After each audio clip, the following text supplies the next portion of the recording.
I'm just getting on here for all the girlies who are in their 30s. I'm 33, turning 34 next month, and I'm just fucking done dating. Like, excuse my language, but I'm done. Like, for a while there, I was on a kick for the younger guys because that was all that was hollering at me, because I must say, I think I look pretty good for being 33.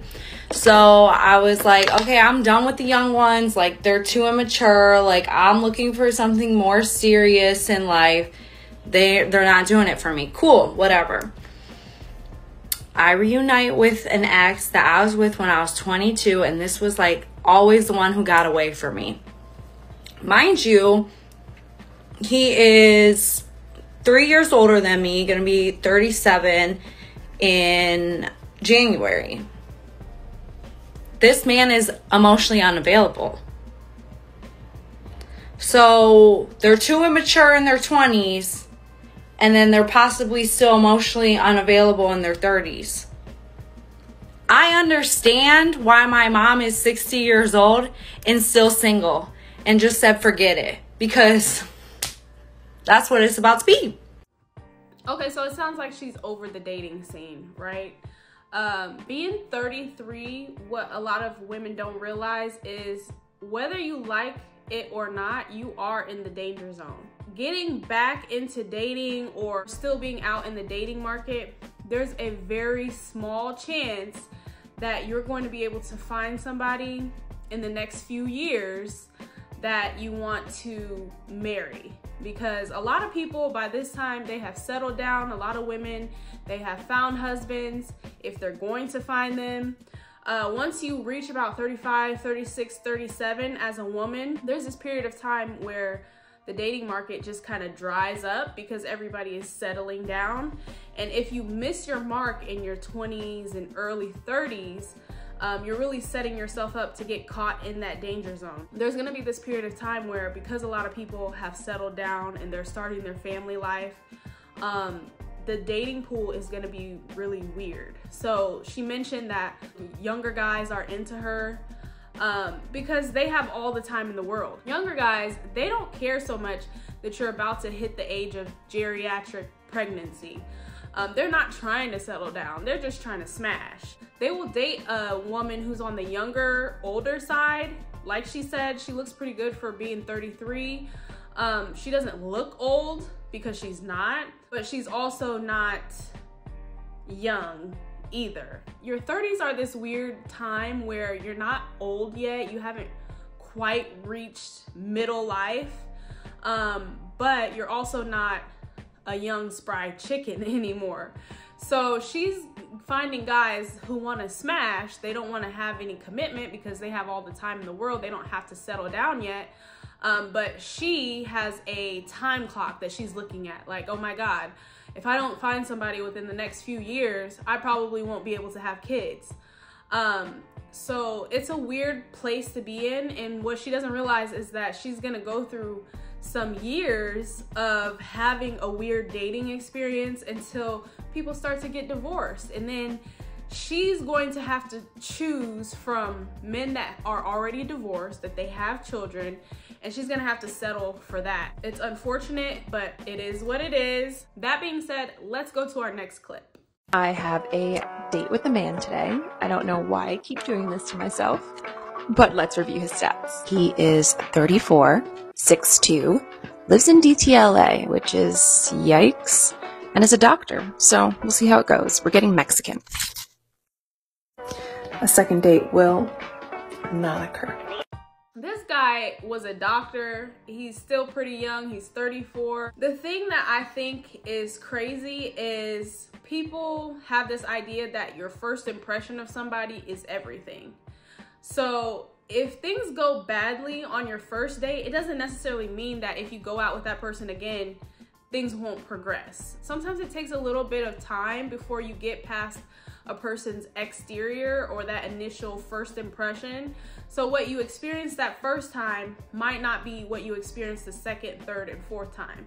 So just calling it a one and done date, you're gonna be on Tinder swiping left forever, because you have to give people more than one chance. You have to get a dynamic picture of who somebody is.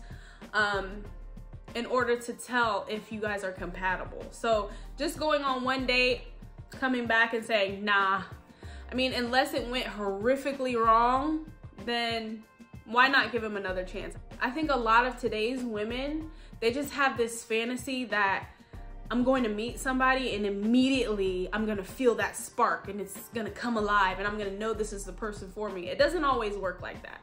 Hit the subscribe button if you haven't already. What are you doing? With that out of the way, let's move on and see what the next woman has to say. This man just pronounced swordfish as swordfish. And I couldn't hear anything else but that. Should I cut him off now? Is this even a real question? I mean, come on, seriously, because he pronounced something differently. The fact that she's asking TikTok if she should let it go or move on over the way he pronounced something, I mean, that tells me that you're not really mature enough to be in a relationship, because that's super petty. Why not just say, oh, I thought it was pronounced swordfish? Have a discussion about it and move on. The fact that somebody does not pronounce words the same way you do, it's not a play on their intelligence. So she played herself by putting this video up because it's giving super judgy. She's probably gonna miss out on a lot of good men if this is the end all be all. This is the type of nitpicking behavior that will run men off. At this point, what are we doing? Like, are you really dating because you want to find somebody, or you're just dating to point out other people's faults? Trust me, there are much worse things than how he pronounced swordfish. People regularly assume that I am 5 to 6 years younger than I am, so whenever a man 35 or older approaches me, I always ask them, how old did you think I was? And they usually say something under the age of 25, and I'm immediately done. Because why was your grown 35, 36, 50-year-old self trying to talk to a 24-year-old girl? It doesn't matter what my actual age is. At the end of the day, you thought you were talking to someone whose brain hasn't even fully developed. I already know what type of time you're on, and you're not here to do nothing but waste mine. Okay, so I'm not gonna dispute the fact that she says people usually mistake her to be 5 to 6 years younger than she really is. She looks like a 30-year-old woman to me. I'm not sure where the 25, 20, listen, black don't crack. It really doesn't matter that men mistake you to be younger than you really are. They're either trying to be generous and compliment you because they know it's rude to say that you look your age. My experience of men is they try to err on the side of caution and go lower rather than higher. So that's probably why she sees that trend.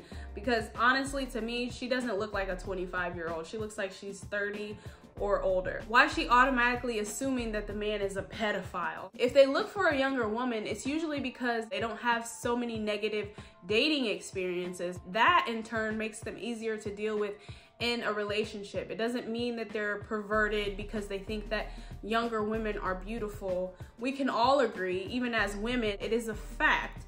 As you age and your skin is not as tight and you have drooping and natural effects of aging, that takes away from your beauty. That is a known fact. So I don't know why women try to dispute that as if men are wrong for thinking that youth is beautiful, because we ourselves as women try to stay looking younger because we know that that's the appeal. The whole point is to look like you haven't been through all the life that you've been through. So I don't get where the hatred for men coveting beauty and youth comes from. I mean, we all covet beauty and youth, and we all want to stay beautiful and young forever.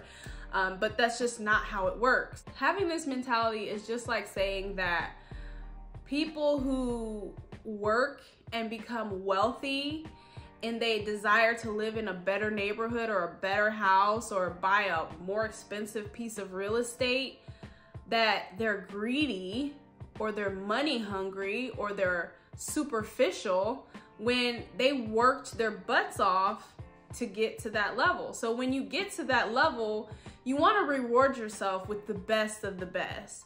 You want to reward yourself with a nice house, a nice neighborhood, you want a better car. You're not gonna still be driving around your hoopty that breaks down every other week. You're not gonna be living in the hood where you hear gunfire every day. You're going to want to elevate in every way. It doesn't make you greedy. It doesn't make you superficial. Just like it doesn't make a man a pervert for wanting a 25, 26-year-old woman who's beautiful. There is some dispute about what the age gap should be, but typically an older guy who is single, he would like to be with a woman who could at least give him children. If he doesn't have children, he wants to have that option. And so of course, you're going to have to find somebody who's in their childbearing years. That's just common sense. Ladies, I need you to start making it a practice of cutting men off that ask you what you bring to the table. This man is clearly pursuing you, so he already seen what he likes or what he's attracted to in you. If he's really interested in you, he'll take you out on dates and he'll get to know you. You should not be sitting on the phone giving him a list of qualities or attributes that make you a valuable woman. What are you doing? Auditioning for a plate of food? Girl, bye. All right, so women who think like this, they really crack me up because it's like, y'all want the job. You wouldn't tell your best friend who's trying to get a job that, girl, don't go to that interview. Who do they think you are? You already gave them your resume. There's no reason for you to go and explain your background and tell them, try to sell yourself to that company. They would be lucky to have you. Okay, who you are on paper or who you are on the dating app or who you are from our first conversation, that is not enough for you to be able to tell who you're dealing with. So if a man is asking you what you bring to the table, that is your interview. Just like you as a woman expect him to take you out on a date and pay for it, that is your interview. You have the ability to ask him questions. Can you provide for me? Yeah, I know you pay for this date, but can you afford my lifestyle? As a man, do you have a strong work ethic? Where are you going in life? Can you lead me if I get into a relationship with you? Are we going to be able to better each other? So I don't understand why women find this question so offensive. It's a valid question. I want to know who I'm dealing with, what I'm getting myself into. Can you support my children if I choose to have them? Like, what's going on with you? That's really what the question is all about. A man wants to know if you have something below the surface, or if you're one of those chicks that's gonna be like, I don't need to bring nothing to the table. I am the table. Red flag. I don't understand what's so hard to understand about the question. Let me know you guys' thoughts on all of this. Thank you guys so much for watching, and I'll see you in the next video.